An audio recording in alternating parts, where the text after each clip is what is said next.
በዚህም ቤተክርስቲያንን ሊያጠፏት አልቻሉም። የተወደዳችሁ የእግዚአብሔር ቤተሰቦች ዛሬ አሁን ይሄ የሌለ ይመስላችኋል? ዛሬ በመጽሐፍ ቅዱስ ትርጉም ላይ የተኙ ሰዎች የሉም ወይ? ፍቅረ ቅዱሳንን እኮ ገለው እኛ ጋር መግደል የሚፈልጉ ሰዎች የሉም?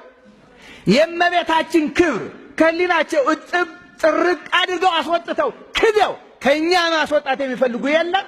ምኑን ነው በዓሏን ዛሬ የምታከብሩት የሚሉን የሉም? አሉ እኮ አሉ። እነዚህ ተኝተው ልጃቸውን የገደሉ፣ ትርጓሜውን የገደሉ፣ ምስጢሩን የገደሉ፣ ሃይማኖትን በራሳቸው ህሊና ውስጥ የገደሉ፣ መልሰው ደግሞ የእኛን መግደል የሚፈልጉ ክብሯን፣ አማላጅነቷን፣ ልዕልናዋን፣ መመረጧን ገለውታል ከነሱ ህሊና።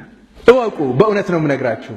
የምንኖረው በአንድ ዓለም ነው። እንደዚህ አይነት ሰዎች እንዳይኖሩ ማድረግ አይቻልም።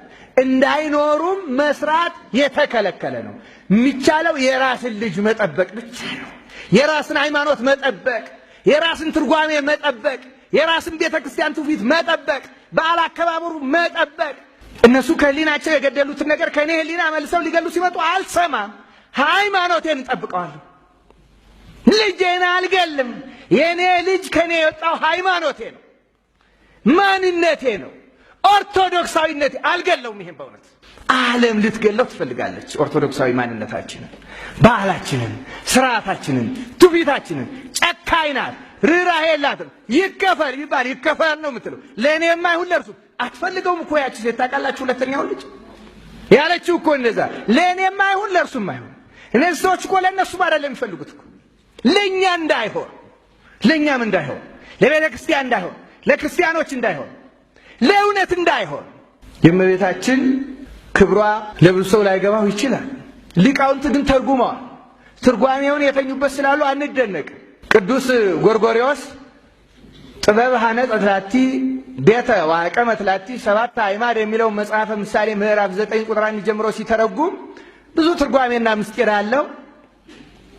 አንዱ የሚሰጠው ለእመቤታችን ነው። ጥበብ ወልድ ቤቱን ማደሪያውን ድንግል ማርያምን ሰራ፣ አዘጋጀ። ድንግል የእግዚአብሔር ልዩ ስራ ናት። ልዩ ስራ፣ ልዩ ቤት። በትንቢተ ኢሳይያስ ያለውንም ላይ አምጥቶ ይጨምረዋል። እኔ ሰው በሰራው ቤት አልኖርም፣ ለእኔ የምትሰሩልኝ ቤት ምን አይነት ነው ይላል እግዚአብሔር ይላል። አይደለም እንዴ? አሁን ሌሎች ይሄን ለምን ነው የሚጠቀሙበት? ቤተ መቅደስ አያስፈልግም። አይደለም፣ ትርጓሜው ላይ ተኙበታ እና ገደሉት። እሱ አይደለም። እኔ የማድርባት ቤት ድንግል ማርያም እኔ መረጥኳት፣ እኔ ያዘጋጀዋት፣ እኔ የሰራዋት ልዩ ስራ ናት እርሷ ይላል እግዚአብሔር። ድንግል ልዩ ስራ ናት።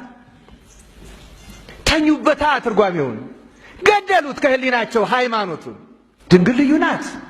እነ ቅዱስ ሄሬኔዎስ እንዳሉት በእውነቱ ቅዱስ ሄሬኔዎስ በሉቃስ ወንጌል ምዕራፍ 2 ላይ ያለውን አይታችሁት እንደሆነ የክርስቶስን የልደት የዘር ሐረግ ማቴዎስ ሲቆጥር አይታችሁት እንደሆነ የአብርሃም ልጅ የዳዊት ልጅ የኢየሱስ ክርስቶስ የትውልድ መጽሐፍ ይልና ከማን ይጀምራል?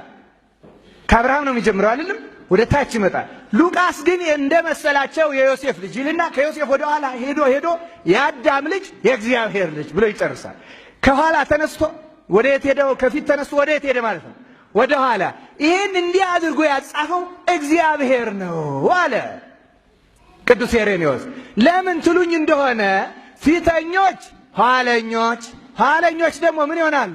ፊተኞች። ስለዚህ ሁሉንም የወለደቻቸው ድንግል ናትና ከእርሷ ጀምሮ መቁጠሩ ነው ትክክል። ወዳጄ ትርጓሜው ማያ ነው።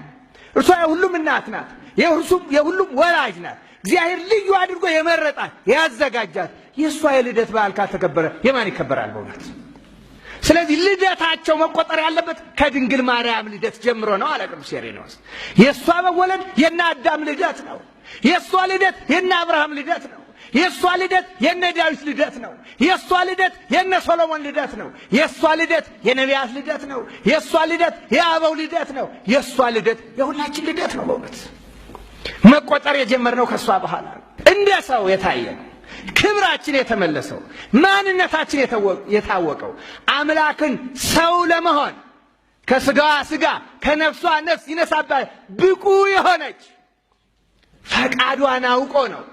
ፈቃዷን አውቆ አስቀድሞ ያውቃልና እግዚአብሔር ሕሊናዋን አውቆ ዝግጅቷን አውቆ ከሰባት አያቷ ጀምሮ እንደ ብር እንደ ወርቅ አንጥረኞች ደግመው አንጥረው ጽሩይ እንደሚያደርጉት ገና ከ7 ጀምሮ ነጽታ ፍጹም ንጽሕት ሆና የተወለደች ድንግል ማርያም ገደሉታ። ታዲያ ተኙበት። ማን ይስማ የነ ጎርጎርዮስን ትርጓሜ? ማን ይስማ የነ አትናቴዎስን ትርጓሜ? ማን ይስማ የነ ዮሐንስ አፈወርቅን? ማን ይስማ የነ አብሮኮሮስን? ማን ይስማ የነ ቄርሎስን የነ ቀሌምንጦስን?